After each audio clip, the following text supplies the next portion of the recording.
তারপর বুঝবি। তারপর কি হলো? তারপর শুনবি না।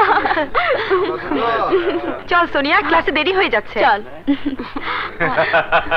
এত তারা কিসের সুন্দরী, আমাদেরকে একটু সময় দাও। অসভ্য এই তোর, মেয়ে মানুষের গায়ে হাত দিতে লজ্জা করে না? লজ্জা? সে তো নারীর ভূষণ, আমাদের কোনো লজ্জা নেই। এসো তোমাকে একটু লজ্জা দিয়ে দিই। খবরদার শয়তানি বাচ্চা, আর একবার গায়ে হাত দিলে তোদেরকে। সোনিয়া, সোনিয়া চল তো, ওদের সাথে লাগতে যাস রে, ওরা খুব খারাপ ছেলে। খারাপ হয়েছে বলেই কি কলেজটা ওরা কিনে নিয়েছে? ভেবেছে ওদের ভয়ে সবাই মুখ বন্ধ করে থাকবে? আমি তা হতে দেব না।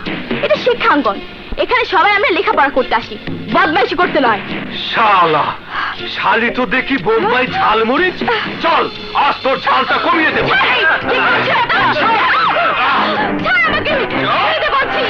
দেখি তোর কত ঝাল।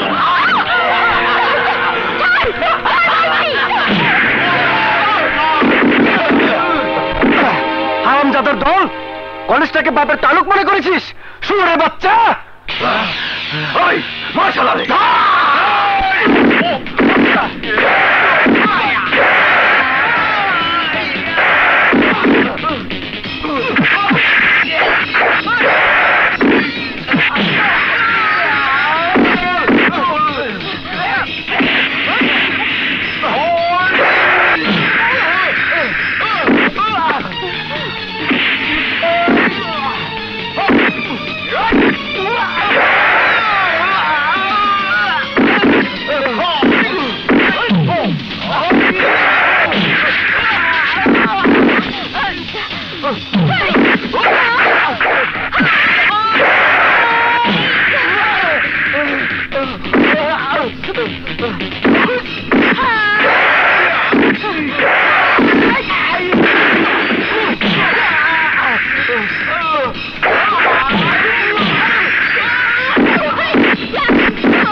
আমার আন্তরিক ধন্যবাদ গ্রহণ করুন। হ্যাঁ,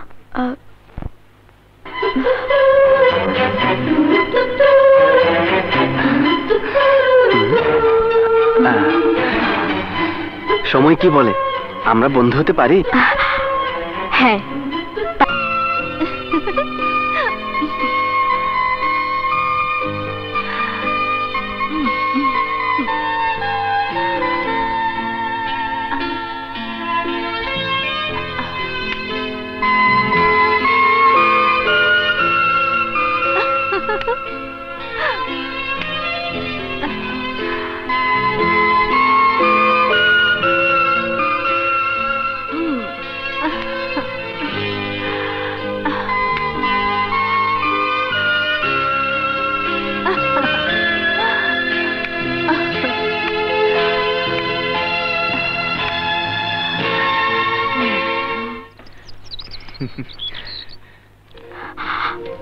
সোনিয়া, তুমি জানো ভালোবাসা কাকে বলে?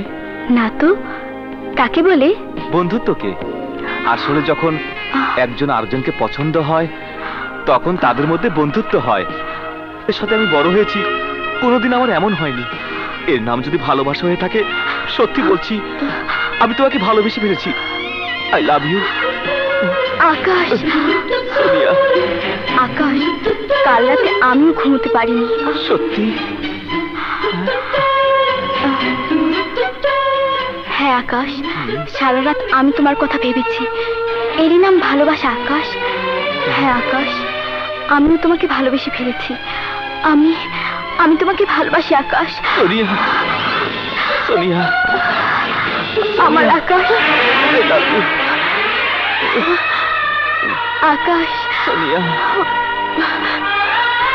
আকাশ, সোনিয়া, সোনিয়া, আকাশ।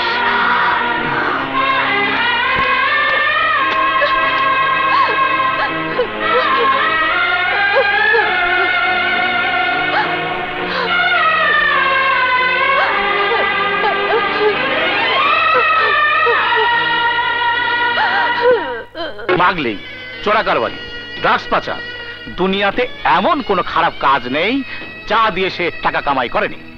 গরিবদের শোষণ করে, অসহায় মানুষদের অত্যাচার করে, এতিমদের সম্পত্তি গ্রাস করে আজ সে নেতা হয়েছে। তার ভাই রেপ করবে না তো কে করবে? তবে এখন সময় এসেছে জনতার সামনে ওই শয়তানদের মুখোশ খুলে দেওয়ার।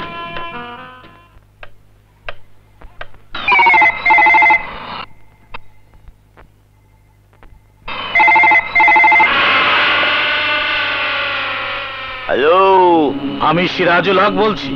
বল কুত্তা, কি বলবি বল। আমার ভাইয়ের খবর শুনে তুই যে লাফাই উঠছোস, ভাবছোস আমি তা জানি না। বল হারামি, এখন তো তোর ঘেউ ঘেউ করার মক্ষম সুযোগ, তাই না কুত্তা? চৌধুরী সাহেব, আপনি ভুলে যাবেন না আপনি এখন জনপ্রতিনিধি, সুতরাং আপনার মুখে এসব আজে বাজে শব্দ মানায় না। আরে হারামি, কোনটা ন্যায় আর কোনটা অন্যায় তা কি তোর কাছ থেকে শিখতে হবে? তা শিখতে হবে না, কারণ আপনাকে শেখানোর মতো এত জ্ঞান আমার এখনো হয়নি। তবে আমি আপনাকে ফোন করেছি এইটুকু বলার জন্য, এবার আর আপনার ভাইকে বাঁচানোর চেষ্টা না করলেই আপনি ভালো করবেন। আরে হারামি, তুই কি মনে করছস আমার তুই চেনস না? কালকের মধ্যে যদি আমার বাইরে ছাড়াই আনতে না পারি তাহলে আমার নাম আজগর চৌধুরী না। চৌধুরী সাহেব, বড় জোর আপনি আপনার ভাইকে জামিন দিয়ে ছাড়িয়ে আনতে পারবেন, কিন্তু তাতে কি ওর অপরাধ মাফ হয়ে যাবে? যাবে না চৌধুরী সাহেব, যাবে না। আমি ইন্সপেক্টর রাজাকে ভালো করেই চিনি। ওকে আপনি টাকা দিয়ে, শক্তি দিয়ে, ভয় দেখিয়ে কিনতে পারবেন না। ও আপনার ভাইকে অবশ্যই সাজা দিয়েই ছাড়বে। সিরাজুল হক, তুই জানোস না আইন আমার হাতের মুঠোই থাকে। ওই বেটা ইন্সপেক্টরকে আমি সাসপেন্ড করাবো, নয়তো ওকে আমি এমন জায়গায় ট্রান্সফার করাবো যে পানি খুঁজে পাবে না। এমন ভুল করতে যাবেন না চৌধুরী সাহেব। ইন্সপেক্টর রাজা হচ্ছে সত্য ও ন্যায়ের প্রতীক। ওর মতো একজন পুলিশ অফিসারের কোনো ক্ষতি করতে চাইলে আমি আপনার পথে বাধা হয়ে দাঁড়াবো। এতদিন আপনি বহু অন্যায় করেছেন, জনতা তা মুখ বুঝে সহ্য করেছে, কিন্তু আর নয়। এবার আমি জনতাকে সাথে নিয়ে আপনার অত্যাচারের প্রতিরোধ করবো ইনশাল্লাহ। শালা হারামি, আমার দুর্বলতার সুযোগ নিয়ে আমারই ধ্বংস করতে চাইছে। এতই